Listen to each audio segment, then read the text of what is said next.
It's not often that a game actually surprises me. Usually, I'm pretty good at watching a trailer for a game and having a pretty strong sense of if I'm going to like it or not.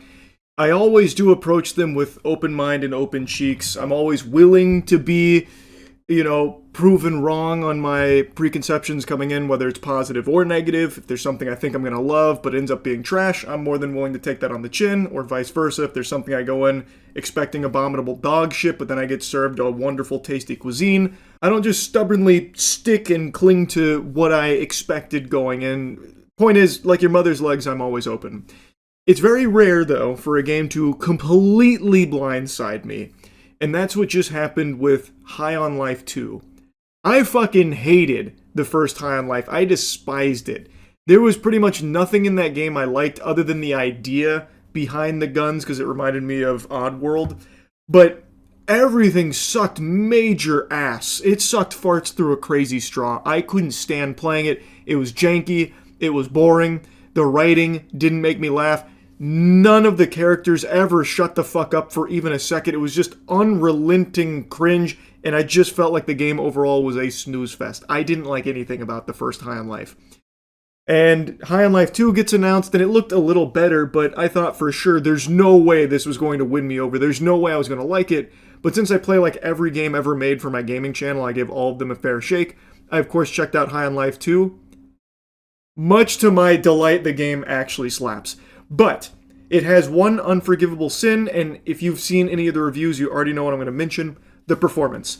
The performance of High on Life 2 for the vast majority of players is unforgivable. It shouldn't have released in this state. For a lot of players, it doesn't even work. And that is completely unacceptable.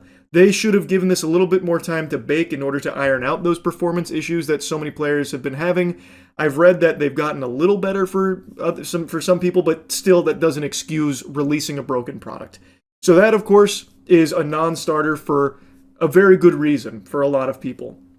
I, however, did not have those performance issues outside of like the occasional stuttering and one or two crashes.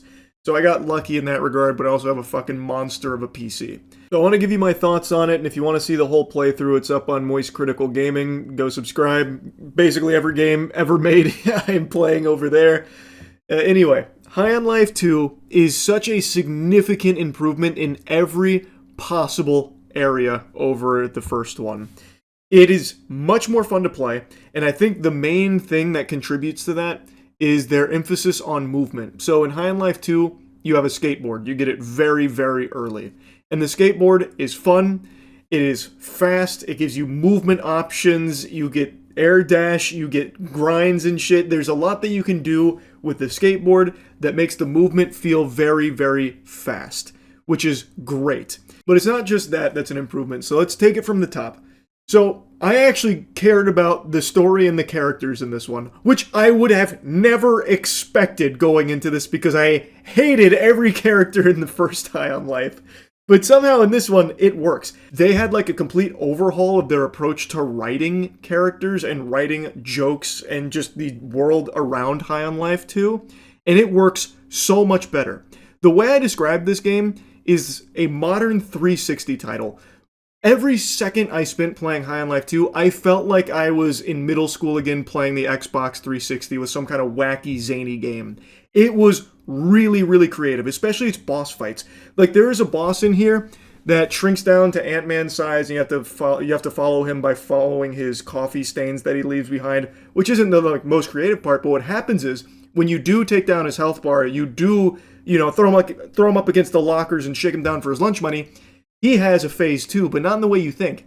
He infiltrates the game itself. So what he does is he gets inside of your suit, and your suit is your UI, it's your menu. So now you as the player have to fight him in your suit, meaning you fight him throughout your menus. So like he's fucking around with your sliders and stuff, and you have to like fight him with hitting him with the slider.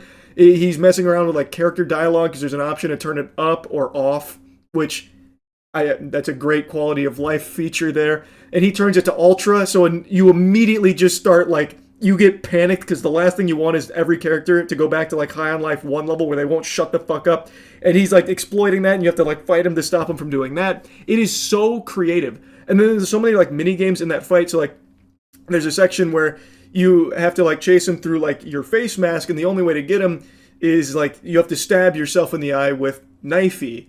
And you're literally stabbing yourself while he's playing basically Donkey Kong. It's really creative is what I'm saying. They actually went kind of whole hog into just, fuck it, we're just going to send the silliest ideas and hopefully people like it. And I really appreciated that. I really like the vibe of just, here's a crazy little wacky boss fight with mechanics that really come out of nowhere and don't make any sense in a lot of cases, but are really fun to engage with like a ton of tiny little mini games within the fight. I really appreciated the creativity of things like that. And like I said, the story is already better. The characters don't talk as much and the writing on them is better, so it's not as nauseating, it's not as eye-rolling. That's not to say everything hits. There's a lot of shits. There's a lot of jokes in here that definitely don't land, but for the most part, it's a lot better. It's a huge improvement in its writing. And another huge improvement is its gameplay. Like, it is much tighter. High on Life 1, I thought, was so janky and so slow, it was just a slog every time you got into a gunfight. Here, it's really enjoyable. They don't really change the formula all that much or anything, but with the addition of the skateboard making it faster, and also just the guns being fun to use here, like I think there's a lot of like creativity with the guns. Of course, you have like the trick hole things that you can use that change the way that you approach a fight. So like Creature, for example, you mind control an enemy, he'll fight with you for a while, and you shoot out his, like, kids that'll do damage and, like, start fighting the enemies for you. And you're skateboarding around the whole time, and you can fling your skateboard at people to hit them with it and do damage. The melee is kind of non-existent. Like, there's not a whole lot to do with melee. You just swing knifey sometimes for a little bit of damage, so it's not like there's, like, a big, emphasis on melee or anything. But overall, the gunplay was better, the gameplay was tighter, and it was faster. So it's just a huge improvement across the board in its gameplay. Now, I do want to make it clear that doesn't mean that it's like the best gunplay you'll ever play in your life, but it is good. Like, it's above serviceable. Like, I enjoyed fighting things in the game. But it's very bare bones, and enemy variety is kind of non-existent, so you're fighting the same enemies a million times over and over and over again. And the upgrades you get for your guns are mainly like ammo count, damage count, and then there are occasionally like a couple of like tweaks to the guns that you can find through upgrades, which are, appreciated. But for the most part, it's very simple stuff. Like, there's nothing overly deep about its gameplay or its mechanics. It's all very simple, but it's done well enough that it's enjoyable. Another nice thing about the game is there's quite a bit to do. So I spent 9 hours on it, and I only did one side quest. I didn't do like a whole lot of exploring or side quests. I did like a little bit, but not much. And I was looking into it. There is like actually quite a lot of meat on the bones here.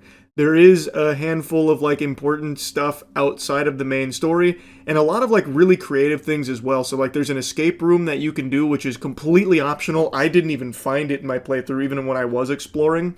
And it can actually change the entire ending. I don't want to spoil it. It's a very, very cool thing that can unfold. And there's a lot of things like that in High on Life 2. So if you're someone that really likes to get lost in a world and likes to see, some things change as a result of choices you make, High on Life 2 actually has that. Which, again, I would have never fucking expected. The end of the game, a lot of choices I made throughout the game ended up playing a significant role. Again, I don't want to spoil it, because it's very, very creative in how it utilizes your choices at the end. It was impressive. Really, everything about High on Life 2 shocked me.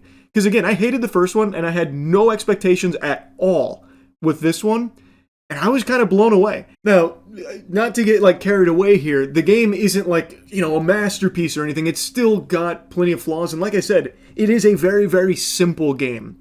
But I think that's what made me appreciate it so much. It really made me feel like I was playing like a 2009 Xbox 360 game that just unapologetically threw all kinds of quirky fucking ideas at the wall and just threw them all in a pot and, popped this puppy out here. And some of it works, some of it doesn't. And I really enjoyed that. I really, really did. So, yeah, I wanted to just make a review on this one, because this is probably the most surprised I've been with a game in a while. It's not my favorite game of the year or anything. That still goes to Nioh 3. But, man, was this delightful. That's really about it. So, yeah.